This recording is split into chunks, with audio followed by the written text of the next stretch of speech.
आज हमारा महत्वपूर्ण टॉपिक है इंग्लिश ग्रामर से संबंधित, जो आपके सभी कॉम्पिटिटिव एग्ज़ाम, स्कूली एग्ज़ाम, बोर्ड्स एग्ज़ाम, रिट और जितने भी लैंग्वेज से संबंधित एग्ज़ाम है, pre STC, pre BEd, BSTC, जो भी एग्ज़ाम है उसके अंदर एक महत्वपूर्ण टॉपिक होता है वॉइस। हर लैंग्वेज से संबंधित होता है, चाहे हिंदी भाषा में बच्चे कहते हैं, संस्कृत में बच्चे कहते हैं और इंग्लिश में उसको वॉइस कहते हैं। हिंदी में 3 बच्चे होते हैं, कृतवाच्य, क्रमवाच्य और भाववाच्य। उसी तरह संस्कृत में भी कृतवाच्य, क्रमवाच्य और भाववाच्य। लेकिन इंग्लिश के अंदर 2 प्रकार के बच्चे होते हैं, यानी वॉइस होता है passive voice and active voice. तो वॉइस क्या होता है? जिस रूप में हम वाक्य को लिखते हैं, यदि जिसमें कर्म प्रदान हो तो उसको क्रमवाच्य, और जिसमें कर्ता प्रदान हो उसमें कृतवाच्य। यानी देखो, सीधा साधारण मैं आपको बताना चाहता हूँ, कृतवाच्य यानी एक्टिव वॉइस किसे कहते हैं? वे शब्द जिसमें कर्ता के अनुसार क्रिया लगती है, ध्यान रखना, कर्ता के अनुसार क्रिया लगती है वो कृतवाच्य है, और वे शब्द जिनमें कर्म के अनुसार क्रिया लगती है क्रमवाच्य कहलाते हैं। तो साथियों, हम वॉइस के अंतर्गत इंग्लिश में पढ़ते हैं। सबसे पहले है एक्टिव वॉइस। एक्टिव वॉइस में क्या होता है साथियों? सीधा लिखा जाता है एस, देखो फॉर्मूला इसके अंदर, एस एच वी होता है, एच वी, एम वी और एम वी, और ऑब्जेक्ट एस वी ओ, सीधा है फॉर्मूला एस वी और ओ, यानी सब्जेक्ट वर्ब और ऑब्जेक्ट। यानी जिसके, अब जैसे देखो, राम इट्स अ बनाना। देखो राम क्या है? सिंगुलर है, थर्ड पर्सन है, प्रेजेंट सिंपल टेंस है। तो क्या क्या? राम इट्स अ बनाना। राम एक केला खाता है।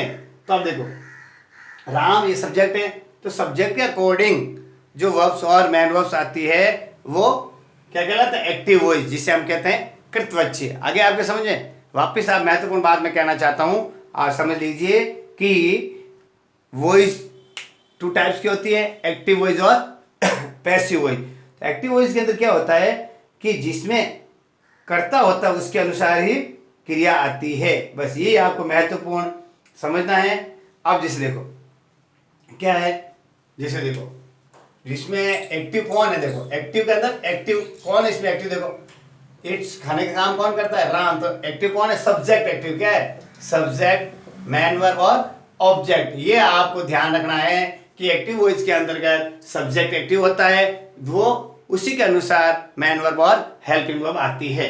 अब अगला चलता है, सुन लेना, आपको दूसरा बताना चाहता हूं मैं, बहुत ही महत्वपूर्ण है आपके लिए, कि पैसिव वॉइस, एक्टिव वॉइस और passive voice, PASSIVE passive voice को कहते हैं हम क्रमवाच्य। क्या कहते हैं? क्रमवाच्य। जो कृतवाच्य बना हुआ है उसको पैसिव कैसे बनाया जाता है? इसके अंदर क्या होता है? कर्म प्रदान होता है। क्या होता है? कर्म, यानी सक्रिय कार्य कौन करता है? कर्म होता है, और उसी के अनुसार मैन वर्ब और हेल्पिंग वर्ब आते हैं। जैसे यही वाक्य है, राम इट्स अ बनाना, तो इसमें ऑब्जेक्ट, इसमें आता है ऑब्जेक्ट, ध्यान रखना, ऑब्जेक्ट के अनुसार हेल्पिंग वर्ब, मैन वर्ब, और एक बाई आता है, बाई यानी डूअर, बाई और सब्जेक्ट। अब सब्जेक्ट को किस में बदल देते हैं? डूअर के रूप में, जो कार्य को करने वाला है, समझिए? डूअर यानी कार्य को करने वाला है, बाई सब्जेक्ट। और सब्जेक्ट को भी बदले रूप के अंदर, किस रूप में बदलेंगे सब्जेक्ट को? ऑब्जेक्टिव रूप के अंदर। जो सब्जेक्ट का होता है उसको सब्जेक्ट का ऑब्जेक्टिव रूप, ध्यान रखना, सब्जेक्ट का ऑब्जेक्टिव रूप। जैसे ही होता है तो हिम, आई होता है तो मी, इस तरीके से वो आपको क्या मैं बताऊंगा। तो क्या होगा? देखो, अ बनाना, अब बनाना है, सिंगुलर है, तो इसके साथ क्या आएगा? प्रेजेंट सिंपल, ये इज, हेल्पिंग कौन? इज। अब देखो मेन बात ये है, हेल्पिंग वर्ब के बाद में मैन वर्ब की थर्ड फॉर्म आएगी। ध्यान रखना, किसी का भी पैसिव बनाओ, आप पूरे दिमाग में बिठा लो, किसी का भी पैसिव बनाओ तो मैन वर्ब की थर्ड फॉर्म। तो क्या हो गया? इटन, ये इटन। अब बाई से जोड़ दो राम। अब राम थर्ड पर्सन है, किसी का नाम है, तो वो उसको ऐसे कैसे लिख दो? Object, helping verb, main verb, by और डूअर, यानी कौन हो गया? सब्जेक्ट का ऑब्जेक्टिव रूप। इस तरीके से अब banana is eaten by Ram. यहां तक आपके समझ में आ गया होगा। तो एक महत्वपूर्ण बात मैं आपको बताने जा रहा हूं साथियों। अब एक देखो, पर्सनल पर्सनल प्रोनाउन, ये आपको ध्यान रखना है। क्या है? Personal pronoun. अब कैसे होते हैं देखो, मैं बताता हूं। देखो सब्जेक्टिव, देखो एक तो होता है सब्जेक्टिव, ध्यान रखना। एक होता है दूसरा कौन सा? पैसिव या पॉसेसिव। क्या लिखा मैंने? पॉसेसिव। ठीक है। अब तीसरा होता है ऑब्जेक्टिव। ये तीन रूप होते हैं आपके प्रोनाउन के। इनको किस प्रकार बदला जाता है मैं आपको इस सारणी के माध्यम से समझाना चाहता हूं। अब देखो, ये तो होता है सब्जेक्टिव यानी कर्ता से संबंधित, और पॉसेसिव यानी संबंध, ठीक है, और ऑब्जेक्टिव यानी कर्म। तो तीन प्रकार के जो आपके प्रोनाउन होंगे उसके लिए मैं आपको महत्वपूर्ण बात बताना चाहता हूं। जैसे देखो, सब्जेक्टिव के अंदर होता है आई, वी, आई और वी, मैं और हम, यू तुम, ही वह पुरुष, सी वह स्त्री, इट ये कोई नाम, और दे, इतनी चीजें मैंने आपको बताया है। अब देखो, तो क्या संबंध, आई यानी मैं का संबंध क्या हो जाएगा? मेरा, माई, और वी का आवर, यू का तुमसे तुम्हारा, क्या हो जाएगा? तुम्हारा, यू से योर, ही से क्या हो जाएगा? हिज, सी से हर, इट से इट्स, और दे का देर। ठीक है? क्या दियर? दियर आएगा। क्या आएगा यहाँ पे? दियर, THEIR। ये हो गया संबंध। मैं, मेरा, हम, हमारा, तुम, तुम्हारा, वह, उसका, पुल्लिंग, वह, उसका, स्त्रीलिंग, यह, इसका, वे, उनका। आया समझ? अब देखो, अब होता कर्म। जैसे मैं आम खाता हूं, तो आम मेरे द्वारा खाया जाता है। इसका क्रमवाच्य बनने के लिए क्या होगा? आम मेरे द्वारा खाए जाते हैं। तो क्या होगा? आई का क्या बन जाएगा? मी। क्या बन जाएगा? ध्यान रखना, जब भी आप पैसिव वॉइस बनाओ, यदि सब्जेक्ट आई है तो उसका ऑब्जेक्टिव से बाद में बाई से जोड़ने के लिए क्या लगाएंगे? हम मी लगाएंगे। ध्यान रखना, वी आ जाए तो क्या लगाना? अस। क्या हो जाएगा? अस। यू आ जाए तो यू, यू का यू होगा। ही का क्या हो जाएगा? हिम। क्या होगा? ही का क्या भाई? हिम। जैसे ही इज ए क्या good, he is a good player, he eats a banana. तो अब banana is eaten by him, he का क्या हो जाएगा? हिम हो जाएगा। ध्यान रखना, सी का क्या हो जाएगा? हर, इट का इट, और दे का क्या हो जाएगा? देम। क्या हो गया? देम। ये इस तरीके से जो आपको मैंने ये बताया, I, my, me, we, our, us, you, your, he, his, him, she, her, she, her और her, it, its, it, they, their और देम। ये आपको बनाना है, महत्वपूर्ण है ये आपको लर्न भी करना है। कर्ता से कर्म किस प्रकार बनाया जाता है। अब मैं आपको एक महत्वपूर्ण बात बताना चाहता हूं, जो आपको चार चीजें याद रखनी है। देखो, सबसे पहले गोल्डन रूल बोलते हैं उसको, गोल्डन रूल। देखो, सबसे पहले सेंटेंस को पढ़कर टेंस का पता लगाना। ध्यान रखना, आप उस सेंटेंस को पढ़ना और उस टेंस का पता लगाना। पहले ये है, जैसे देखो, मैं एक वाक्य बता रहा हूं, आई प्ले क्रिकेट। सीधा वाक्य देखो, आई प्ले क्रिकेट। सबसे पहले मैं सेंटेंस को पढ़ लिया, आई प्ले क्रिकेट। अब टेंस का पता, आई के साथ मैंने की फर्स्ट फॉर्म, तो मुझे पता हो गया ये कौन सा टेंस है? प्रेजेंट का सिंपल, प्रेजेंट का सिंपल टेंस है। मैंने आपको टेंस हमारे इस YouTube channel share happiness Sanskrit education पर अच्छी तरह से समझा दिए कि उसकी पहचान कैसे करनी है, उसमें क्या हो तो उसको प्रेजेंट सिंपल बोलेंगे, प्रेजेंट सिंपल के लिए क्या क्या क्वालिटीज होनी चाहिए, क्या क्या रूल्स रेगुलेशन है। तो ठीक यही बताया मैंने, सब्जेक्ट में उनकी फर्स्ट फॉर्म और ऑब्जेक्ट, तो ये हो गया प्रेजेंट का सिंपल। अब उसके बाद देखो, दूसरा है वाक्य में सब्जेक्ट यानी कर्ता का पता लगाना। कर्ता का पता लगाना, कर्ता का पता लगाओगे जब क्या है? कर्ता, इसके अंदर सब्जेक्ट आई, क्या हो गया? ये कर्ता, सब्जेक्ट का पता लगाना। दूसरा हो गया, तीसरा देखो, वाक्य में ऑब्जेक्ट का पता लगाना, ऑब्जेक्ट कौन सा है? क्रिकेट। ये क्या है? ऑब्जेक्ट। अब देखो चौथा वाक्य है, ऑब्जेक्ट से वाक्य शुरू करके टेंस के अनुसार हेल्पिंग वर्ब लगाना। ये रूल्स देखना। टेंस, अब टेंस इसमें कौन सा है भाई? प्रेजेंट सिंपल है, तो प्रेजेंट सिंपल की हेल्पिंग वर्ब होती है इज, एम और आर। तो ये अब देखो ऑब्जेक्ट हमने क्या है, ऑब्जेक्ट का पता लगा, तो ऑब्जेक्ट से वाक्य शुरू करो। तो अब इसको हम शुरू करते हैं, क्या करेंगे? क्रिकेट आ गया, प्रेजेंट सिंपल है, क्रिकेट सिंगुलर है, तो क्या आएगा? इज। क्या आएगा? इज। आगे समझे? हेल्पिंग वर्ब लगा। अब देखो 5 रूल्स है। मैन वर्ब की कौन सी फॉर्म? थर्ड फॉर्म लगाओ। मैन वर्ब की थर्ड फॉर्म लगाना, क्या हो जाएगा? Cricket is played, PLAYD, played. अब ठीक है, बाकी क्या है? वापस बाई से सब्जेक्ट को ऑब्जेक्ट में बदलकर लिखना, है बाई से। अब क्या करो? क्रिकेट इज प्लेड, ये बाई। आई का क्या हो जाएगा? देखो आई माई मी, आई क्या हो जाएगा? मी। ये हो गया इस तरीके से, क्रिकेट इज प्लेड बाई मी। बिल्कुल आसान तरीका है साथियों। मैं आपको बताना चाहता हूं एक बार वापस आराम से। एक्टिव वॉइस से पैसिव वॉइस बनाने के लिए सबसे पहले उस वाक्य को पढ़ो। उस वाक्य के अंदर सब्जेक्ट, मैन वर्ब और हेल्पिंग वर्ब और ऑब्जेक्ट का आप चिन्हीकरण कर लो। फिर उसके बाद में उसमें टेंस का पता लगाओ। टेंस का पता लग गया आपको, सब्जेक्ट, मैन वर्ब और ऑब्जेक्ट का पता लग गया, तो वापस क्या करो? ऑब्जेक्ट से वाक्य को शुरू करो और उस ऑब्जेक्ट को देख करके वो सिंगुलर है या प्लूरल है। सिंगुलर है और किस टेंस से संबंधित है, उस टेंस से संबंधित हेल्पिंग वर्ब आपको लगानी है। ठीक है। अब उसके बाद में मैन वर्ब आएगी, मैन वर्ब की थर्ड फॉर्म आएगी, फिर बाई से सब्जेक्ट को ऑब्जेक्ट बना के लिख दो। बिल्कुल आसान तरीका आ गया समझे? ये जो मैंने आपको 5-6 गोल्डन रूल बताए हैं, इसी तरीके से हम जो पैसिव वॉइस बनाएंगे। अब मैं आपको टेंस वाइज चलता हूं कि एक्टिव वॉइस से पैसिव वॉइस कैसे बनाए जाते हैं।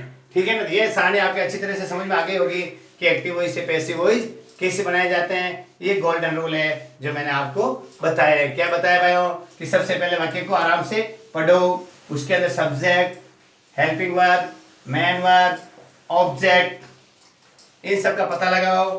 फिर उसके अनुसार टेंस का भी पता लगाओ। अब वाक्य को ऑब्जेक्ट से पहले लिखो, उस ऑब्जेक्ट को उस टेंस के अनुसार हेल्पिंग वर्ब लिख दो और मैन वर्ब की थर्ड फॉर्म लिख दो आप। ठीक है ना? तो मैन वर्ब की थर्ड फॉर्म लिख दिया आपने, फिर उसके बाद बाई और सब्जेक्ट से उसको जोड़ दो। इस तरीके से मैंने आपको ये बताया है कि काफी अच्छी तरीके से आपको सबसे पहले मैंने ये बता दिया कि आपको कैसे किया जाना है। मेन बात है कि सब्जेक्ट और ऑब्जेक्ट की पहचान करना। सब्जेक्ट किसी काम को करने वाला होता है, ऑब्जेक्ट कोई काम होता है। आए समझे? अब मैं आपको एक कहानी के माध्यम से बनाना चाहता हूं, जिससे सबसे पहले टेंस। अब मैं आपको टेंस है प्रेजेंट सिंपल। प्रेजेंट सिंपल, इसकी क्या पहचान होती है साथियों? देखो कि सब्जेक्ट होता है मैन वर्ब की फर्स्ट फॉर्म ऑब्जेक्ट। ये तो प्लूरल के लिए, किसके लिए? प्लूरल के लिए। सब्जेक्ट मैन वर्ब के साथ एस या ES, ये किसके लिए होता है? और सिंगुलर के लिए। ये प्रेजेंट सिंपल की अपन क्या है पहचान मैंने आपको बताया था। जैसे इसके अंदर वो क्या थी, एडवर्ब भी आ सकती है, daily, usually, rarely, seldom, never. उन एडवर्ब्स को पहचान के लिए हम इसका पता लगा सकते हैं। अब मैं आपको बताना चाहता हूं कि किस प्रकार से ये जो एक्टिव वॉइस बनेगा। जैसे ये एक्टिव में किसमें होता है ना, ये एक्टिव वॉइस। जैसे देखो, Sita cuts apples. Sita cuts apples, subject, main verb और ऑब्जेक्ट। अब इसका पैसिव बनाना देखो बिल्कुल इजी है। पैसिव बनाने के लिए क्या करना पड़ेगा? सबसे पहले हमको क्या लिखना पड़ेगा साथियों? ऑब्जेक्ट। क्या लिखेंगे? ऑब्जेक्ट, फिर हेल्पिंग वर्ब। ऑब्जेक्ट क्या है? देखो एप्पल्स, देखो ध्यान रखना, APPLES एप्पल्स। अब देखो ये सिंगुलर है प्लूरल है? एप्पल्स है प्लूरल। तो अब प्लूरल के अंदर क्या आएगा? प्रेजेंट सिंपल की हेल्पिंग वर्ब होती है 3, इज, एम और आर। इज सभी सिंगुलर के लिए, एम आई के लिए और आर प्लूरल के लिए। तो प्लूरल की क्या है? एप्पल्स है, तो क्या हो गया? आर। अब देखो फिर होती है मैन वर्ब की third form cut cut cut, तो एप्पल्स आर कट। अब फिर क्या करेंगे? इसको किससे जोड़ेंगे? मैंने बताया ना, देखो उधर किससे जोड़ते हैं इसको? 22 से। किससे जोड़ते हैं? 22 से। तो 22 से जोड़ करके ये 22 और फिर सब्जेक्ट को बदला, और सब्जेक्ट क्या है? सीता। तो सीता थर्ड पर्सन है, तो बाई सीता। इस तरीके से apples are cut by Sita. बिल्कुल इजी, आसान है। जो मैंने प्रेजेंट सिंपल बताया है, जो बिल्कुल इजी है। सब्जेक्ट मैन वर्ब की फर्स्ट फॉर्म और ऑब्जेक्ट एक्टिव में होता है सिंगुलर के लिए। अब और इसमें यदि मैन वर्ब के साथ एस या ईएस है तो सिंगुलर, और मैन वर्ब की केवल फर्स्ट फॉर्म है तो प्लूरल। इनका ऑब्जेक्टिव बनाने के लिए ऑब्जेक्ट से शुरू करते हैं, हेल्पिंग वर्ब के रूप में is am are, main verb की थर्ड फॉर्म बाई और सब्जेक्ट इसको जोड़ देते हैं। ठीक है साथियों, अब मैं आपको लेना चाहता हूं, अब इसी का नेगेटिव देखो, सुनो। ये तो सिंपल सेंटेंस है, किसके कैसे थे? सिंपल। अब नेगेटिव इसके कैसे होते हैं? नेगेटिव के लिए क्या होता है, ध्यान है आपको कि सब्जेक्ट हेल्पिंग वर्ब कौन सी होती है साथियों? डू, डज, नॉट और मैन वर्ब की फर्स्ट फॉर्म और ऑब्जेक्ट। डू सभी प्लूरल के लिए और डज सभी सिंगुलर के लिए। जैसे देखो क्या आएगा, देखो Sita does not cut apples. अब डज नॉट देखो, डज यहाँ आ गया तो एस इसके साथ एस नहीं आएगा, तो Sita does not cut apples. अब इसके बाद इसको क्या करेंगे, सबसे पहले क्या लिखेंगे, ध्यान है आपको, वही बनाएंगे ऑब्जेक्ट, हेल्पिंग वर्ब और नॉट, मैन वर्ब की थर्ड फॉर्म बाई और सब्जेक्ट का बदला रूप। क्या जाएगा, देखो apples, apples are not, apples are not cut by Sita. कितना इजी बनाया मैंने, apples are not cut by Sita. इस तरीके से मैंने आपको ये बताया। इसका क्या बताया साथियों, प्रेजेंट का सिंपल, सिंपल के अंदर सिंपल और नेगेटिव। इंट्रोगेटिव के लिए आएगा तो क्या आएगा उसके अंदर, उसके अनुसार ही जो हेल्पिंग वर्ब होगी ऑब्जेक्ट के अनुसार। जैसे देखो इसका क्या आएगा, देखो does, does Sita cut apples, does Sita cut apples. अब देखो डज की क्या आएगा, do apples cut by Sita. क्यों कि ये भी हेल्पिंग वर्ब से शुरू होगा, तो इंट्रोगेटिव में भी क्या आएगा, हेल्पिंग वर्ब से शुरू होगा और साइन ऑफ इंट्रोगेशन लास्ट में आएगा। डज सीता के हिसाब से आया और डू एप्पल्स के हिसाब से। इस तरीके से ये अपने मैंने आपको इसके जो थे क्या बनाए, मैंने आपको नेगेटिव बनाए थे परफेक्ट, और ये इंट्रोगेटिव बनाया था। इंट्रोगेटिव का रिजल्ट आ सकता है। इस तरीके से आपको सबसे पहले ये बात ध्यान रखनी है कि किसी भी एक्टिव का पैसिव बनाने के लिए सबसे पहले ऑब्जेक्ट को लिखते हैं, फिर उस टेंस के अनुसार हेल्पिंग वर्ब, मैन वर्ब की थर्ड फॉर्म बाई और सब्जेक्ट का बदला रूप, जो मैंने आपको इस टेबल के अंदर बताया है। तो महत्वपूर्ण बात आपको मैंने ये बताना चाहता हूँ, हमने प्रेजेंट सिंपल के अंदर पढ़ा है, इस तरीके से ये होता है। अब किसी का भी सिंपल होगा, कोई भी टेंस हो उसका सिंपल होगा तो ठीक उसी प्रकार बनेगा जैसे ये बनाए। अब आपको पास्ट का भी ले सकते हैं और फ्यूचर का भी ले सकते हैं। तो पास्ट सिंपल के लिए मैं आपको बहुत महत्वपूर्ण बात बताना चाहता हूं। देखो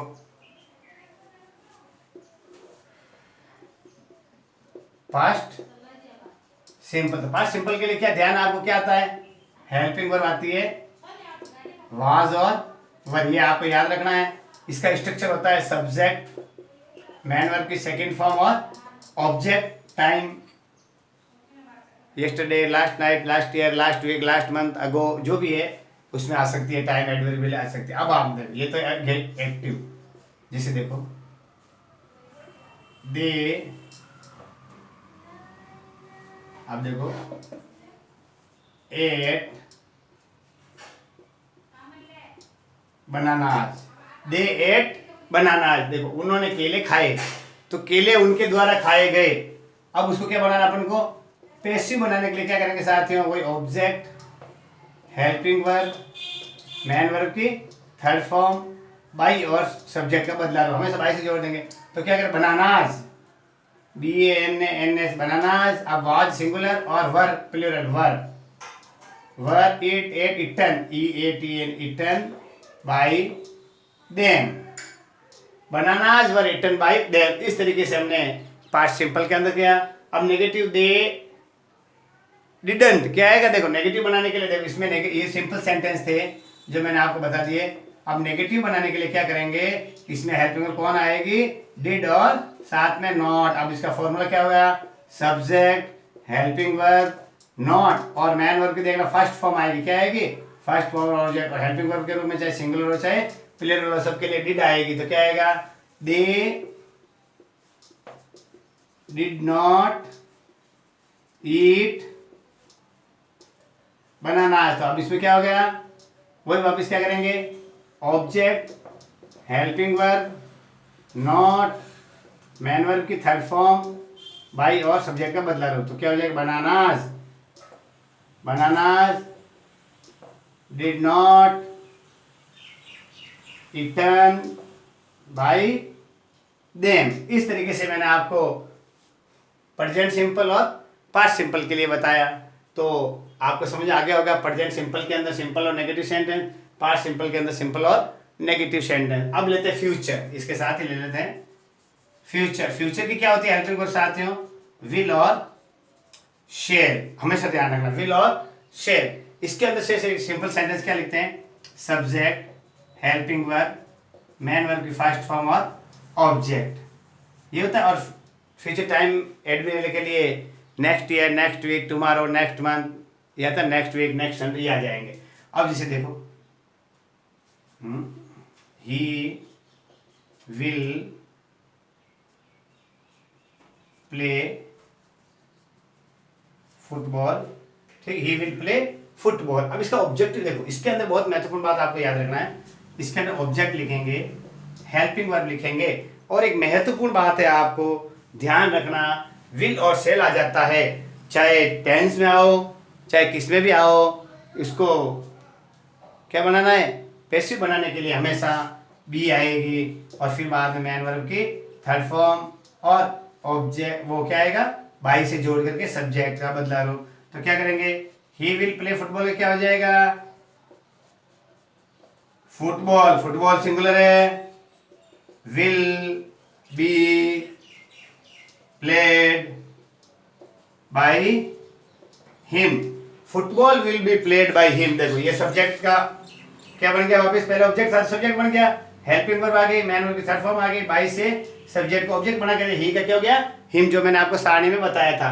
अब इसका नेगेटिव बनाने के लिए क्या करेंगे, वही subject help, this he will play football, तो क्या हो गया, देखो सब्जेक्ट हेल्पिंग वर्ब और नॉट मैन वर्ब की फर्स्ट फॉर्म और ऑब्जेक्ट। तो क्या हो जाएगा इसमें, देखो ही सिंपल सेंटेंस, विल नॉट या वॉन्ट भी लिख सकते हो, विल नॉट प्ले फुटबॉल। अब इसका क्या बनाएंगे, वो पैसिव बनाने के लिए ऑब्जेक्ट, ठीक है, फिर हेल्पिंग वर्ब, फिर नॉट, फिर बी, मैन वर्ब की थर्ड फॉर्म, बाई और सब्जेक्ट का बदला रूप और टाइम एडवर्ब हो। तो क्या करेंगे, देखो ही की क्या हो जाएगा, फुटबॉल, क्या आएगा शुरू, क्योंकि सब्जेक्ट था पहले ही, अब सब्जेक्ट बन गया फुटबॉल, ऑब्जेक्ट था जो, फुटबॉल विल नॉट या वॉन्ट भी लिख सकते हो, WONT वॉन्ट भी लिख सकते हो, will not be played by him.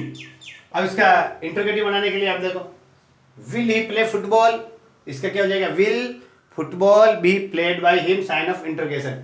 इस तरीके से मैंने आपको एक्टिव से पैसिव बनाने के लिए जो प्रेजेंट टेंस के सिंपल, पास्ट टेंस के सिंपल और फ्यूचर टेंस के जो सिंपल है टेंस है उनके बारे में मैंने आपको बताया। यानी सिंपल सेंटेंस होते हैं, उसके अंतर्गत उन्हीं टेंसों की जो कंटिन्यू, ध्यान रखो, तो कंटिन्यूस की जो फॉर्म होती है ना हेल्पिंग वर्ब, वो इसके अंदर पैसिव बनाने का, जैसे प्रेजेंट की कंटिन्यू में क्या आती है, इज एम आर आती है, तो इसको जब पैसिव बनाएंगे तो इन हेल्पिंग वर्ब को प्रेजेंट सिंपल में काम में लेंगे। वॉज वर्ब पास्ट कंटिन्यू में आती है, लेकिन पास्ट सिंपल में एक्टिव से पैसिव बनाने के लिए वॉज वर्ब का प्रयोग करेंगे।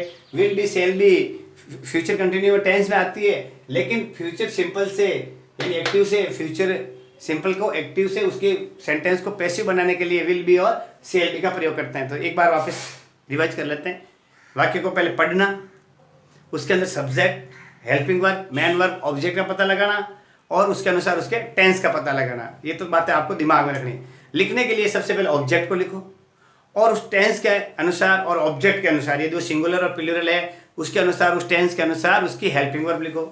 फिर मैन वर्ब की थर्ड फॉर्म लिखो, बाई से सब्जेक्ट के बदले रूप को लिख करके आप ये पैसिव वॉइस बना सकते हैं। तो मैंने आज आपको प्रेजेंट, पास्ट और फ्यूचर के तीनों के सिंपल टेंस, तीनों के सिंपल टेंस के बारे में बताया है। कल हम प्रेजेंट, पास्ट और फ्यूचर के जो कंटिन्यूज है उनके बारे में विस्तृत अध्ययन करेंगे और आपको नियम बताते रहेंगे। तो आप आराम से निश्चित होकर के पैसिव वॉइस सीखिए। पैसिव वॉइस बहुत ही आराम से सीखने लायक है, इसमें कोई झंझट नहीं है। जिन बच्चों ने टेंस पूरे सीख लिए हैं, टेंस के अनुसार जिनकी जो verb, main verb, helping verb और जो past form, past participle form and first form, second form और थर्ड फॉर्म, आईएनजी फॉर्म सब सीख लिए हैं, रूल्स सीख लिए हैं, सेंटेंस बनाने के और उनकी पहचान करना, तो एक्टिव वॉइस, पैसिव वॉइस बहुत आसान है। इनके लिए आप हमारे यूट्यूब चैनल के ऊपर पूरे आपको टेंस की सीरीज़ के वीडियो डाले गए हैं, आप आराम से देखिए और समझिए। नमस्कार साथियों।